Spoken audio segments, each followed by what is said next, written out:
Welcome to my channel. দেশ এবং দেশের বাইরে থেকে যারা আজকে আমার ভিডিওটি কন্টিনিউ করেছেন প্রত্যেককেই gardener TRIPS with Kamal YouTube চ্যানেলে স্বাগতম।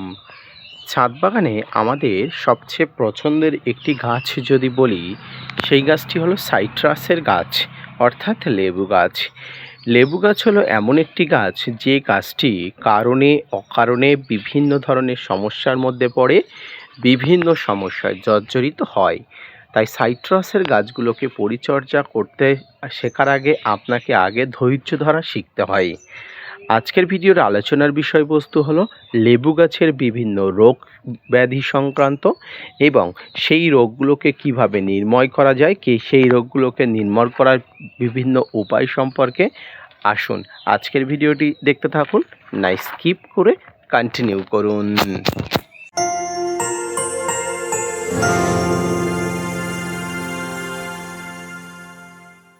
দর্শক এবং শ্রোতা বন্ধুরা, আমাদের ছাদ বাগানে যে ধরনের লেবু গাছগুলো থাকে, প্রত্যেক লেবু গাছগুলো কখনো না কখনো বিভিন্ন ধরনের সমস্যায় জর্জরিত হয়ে যায়। আর এই সমস্যার মধ্যে অন্যতম সমস্যা হলো লেবু গাছে বিভিন্ন পোকা লাগার সমস্যা। পোকা লেবু গাছের সঙ্গে ওতপ্রোতভাবে জড়িত। লেবু গাছের কচি পাতা আসলে যেন পোকার আমন্ত্রণ জানায়, পোকাকে নিমন্ত্রণ জানায়। তাই লেবু গাছ রোপণ করার আগে লেবু গাছের রোগ সম্পর্কে আপনাকে অবগত হতে হবে এবং সেই রোগকে নিরাময় করার সমস্ত ব্যবস্থাপনা আপনাকে করতে হবে। লেবু গাছের প্রথম এবং মারাত্মক যে সমস্যা, সেই সমস্যা হলো গাছের বিভিন্ন ধরনের এই যে সমস্যাগুলো, অর্থাৎ দেখুন পাতাটা দেখুন, এই ধরনের পতঙ্গের আক্রমণের নাম হচ্ছে বিভিন্ন ধরনের ম্যাপ পোকার আক্রমণ।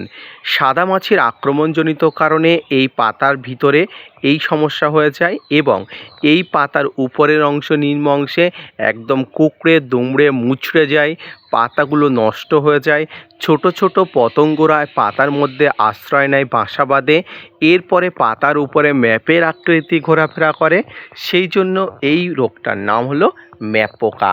এছাড়াও লেবু গাছের বিভিন্ন ধরনের পোকার মধ্যে অন্যতম পোকা হলো ল্যাদা পোকা। এরা লেবু গাছের কচি পাতা আসলে এই কচি পাতা খেতে খুব পছন্দ করে। এছাড়া আছে বিভিন্ন ধরনের শুঁয়োপোকার আক্রমণ। সবারই একই এবং একটাই উদ্দেশ্য, সেটা হলো লেবু গাছকে ক্ষতি করা, কচি পাতাকে প্রচণ্ড পরিমাণ কষ্ট দেওয়া এবং কচি পাতাকে নষ্ট করে দেওয়া। প্রত্যেকটি লেবু গাছের এই সমস্যার জন্য, কচি পাতার উপরে আক্রমণের জন্য আপনাকে ব্যবহার করতে হবে ভালো মানের কিছু কীটনাশক। লেবু গাছে ভালো মানের কীটনাশক বলতে আমি আপনাকে 2টা বা 3টা কীটনাশকের কথা বলবো। এই কীটনাশকের মতো প্রথম যে কীটনাশকের নাম করব সেটা হলো সাইপারমেথ্রিন গ্রুপের প্রোফেক্স সুপার। প্রোফেক্স সুপার প্রোফেনাস গ্রুপের একটি অন্যতম কীটনাশক। সাইপারমেথ্রিন গ্রুপের এই কীটনাশকটি খুব গুরুত্বপূর্ণ, খুব তাৎপর্যপূর্ণ। এটি আপনারা প্রত্যেক ছাদ বাগানিরা যে কোনো কীটনাশকের দোকানে পেয়ে যাবেন। এই প্রোফেক্স সুপার লেবু গাছের কচি পাতাকে রক্ষা করতে, পতঙ্গদের হটাতে এক গুরুত্বপূর্ণ ভূমিকা নেয়। এই প্রোফেক্স সুপার আপনারা প্রতি লিটার জলে 1 থেকে 1.5 গ্রাম বা সর্বোচ্চ হলে 3 ml আপনারা দিতে পারেন। প্রোফেক্স সুপার যেহেতু তরল, এটি 3 ml সর্বোচ্চ দেওয়া যায়, তবে ডোজ প্রথমে একটু কম দিয়ে পরবর্তীতে স্টেপ বাই স্টেপ কিন্তু এর ডোজটা বাড়ানো যায়।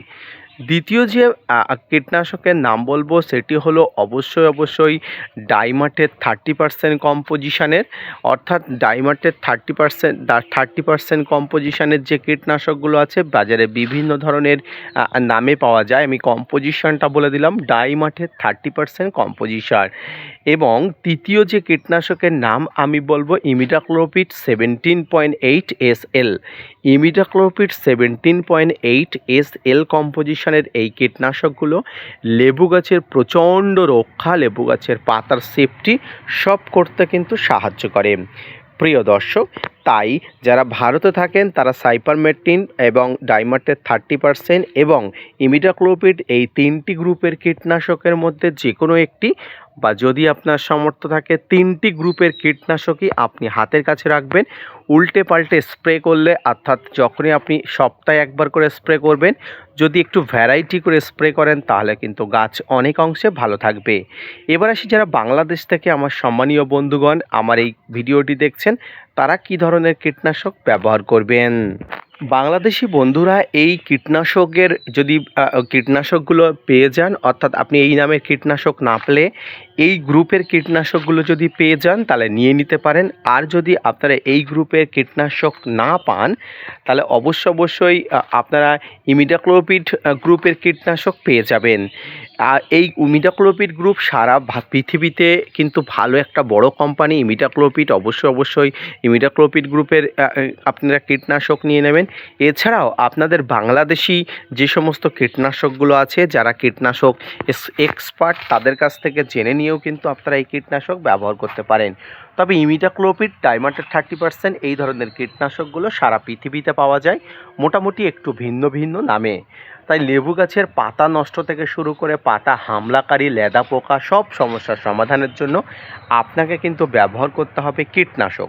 সঠিক মাত্রায় কীটনাশক ব্যবহারের ফলে আপনি আপনার ছাদ বাগানের লেবু গাছের সঠিকভাবে রক্ষকর্তা হিসাবে বাঁচিয়ে তুলতে রাখতে পারবেন এবং লেবু গাছকে কিন্তু নির্দ্বিধায় বড় করতে পারবেন কোনো প্রকার পতঙ্গের আক্রমণ ছাড়া। সম্মানীয় দর্শক, প্রিয় শ্রোতা বন্ধুরা, লেবু গাছ হলো খুব সেন্সিটিভ একটি গাছ। কোনো প্রকার সমস্যা যাতে না পড়ে তার জন্য আপনাকে আগাম পূর্বাভাস দেখে লেবু গাছের উপরে কিন্তু কীটপতঙ্গনাশক স্প্রে করা দরকার। তাই কোনো প্রকার সমস্যা হওয়ার আগে আপনাকে প্রোটেকশান ব্যবস্থা অবশ্যই নেবেন। আজকের ভিডিওটি এই পর্যন্ত। লেবু গাছের কচি পাতা সংক্রান্ত এই সমস্যাগুলো আমি আপনাদের বললাম, সেগুলো অবশ্যই আপনারা জেনে বুঝে নিয়ে স্প্রে করবেন এবং প্রত্যেকটি স্প্রে হয় সকালে করবেন, না হয় পড়ন্ত বিকালে করবেন। এই সময় মে মাসের প্রচণ্ড তাপমাত্রা, একদম দুপুরের সময় কোনোভাবে স্প্রে করবেন না, তাহলে গাছে হিতে বিপরীত হতে পারে। ধন্যবাদ।